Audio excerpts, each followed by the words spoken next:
پیارے دوستو، حضرت یونس علیہ السلام کو اللہ تعالیٰ نے نینوا موجودہ عراق کا شہر موصل کی بستی کی ہدایت کے لیے بھیجا۔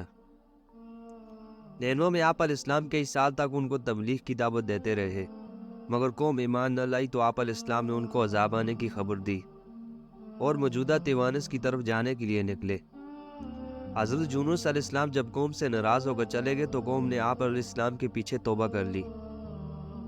دوسری طرف آپ علیہ السلام اپنے سفر کے دوران دریا کو عبور کرنے کے لیے اسرائیل کے علاقے یافا میں کشتی میں سوار ہوئے۔ کچھ دور جا کر کشتی بنور میں پھنس گئی۔ اس وقت کے دستور اور رواج کے مطابق یہ خیال کیا جاتا تھا کہ جب کوئی غلام اپنے مالک سے بھاگ کر جا رہا ہو اور کشتی میں سوار ہو تو وہ کشتی اس وقت تک کنارے پر نہیں پہنچتی جب تک اس غلام کو کشتی سے اتار نہ لے۔ اب کشتی بنور میں پھنسنے پر ان لوگوں نے قرعہ ڈالا جو حضرت یونس علیہ السلام کے نام نکلا۔ چنانچہ 3 دفعہ قرعہ آپ علیہ السلام کے نام ہی نکلا تو آپ علیہ السلام نے فرمایا کہ میں ہی غلام ہوں اور اپنے آنکھوں کو چھوڑ کر جا رہا ہوں۔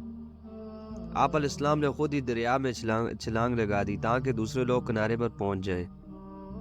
اللہ تعالیٰ نے ایک مچھلی کو حکم دیا کہ حضرت یونس علیہ السلام کو بغیر نقصان پہنچائے نگل لو۔ اس طرح آپ علیہ السلام مچھلی کے پیٹ میں آ گئے۔ یہ آپ علیہ السلام پر ایک امتحان تھا۔ حضرت یونس علیہ السلام کو مچھلی کے پیٹ میں جانے کی وجہ سے زوال نون اور صاحب الاخوت کہا گیا ہے، کیونکہ نون اور اخوت دونوں کا معنی مچھلی ہے۔ دوسری طرف مچھلی کے پیٹ میں داخل ہونے کے بعد حضرت یونس علیہ السلام نے جب یہ سمجھا کہ میں مر چکا ہوں مگر پاؤں پھیلایا تو اپنے آپ کو زندہ پایا، بارگاہ الہی میں اپنی ندامت کا اظہار کیا اور توبہ استغفار کی، کیونکہ وہ وہی الہی کی انتظار اور اللہ تعالیٰ سے اجازت لیے بغیر اپنی قوم سے ناراض ہو کر نینوا سے نکل آئے تھے۔ جب اللہ تعالیٰ نے حضرت یونس علیہ السلام کی پرسوز آواز کو سنا اور دعا قبول کی تو مچھلی کو حکم ہوا کہ حضرت یونس علیہ السلام کو جو تیرے پاس ہماری امانت ہے اگل دے۔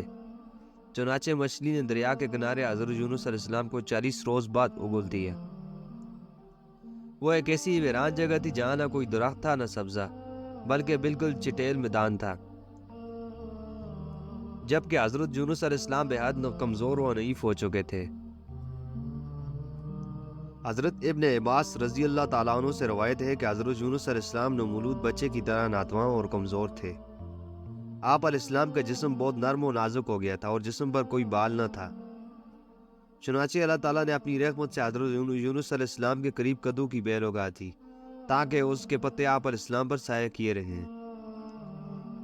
اسی طرح اللہ تعالیٰ کے حکم پر ایک جنگلی بکری صبح و شام آپ علیہ السلام کو دودھ پلا کر واپس چلی جاتی۔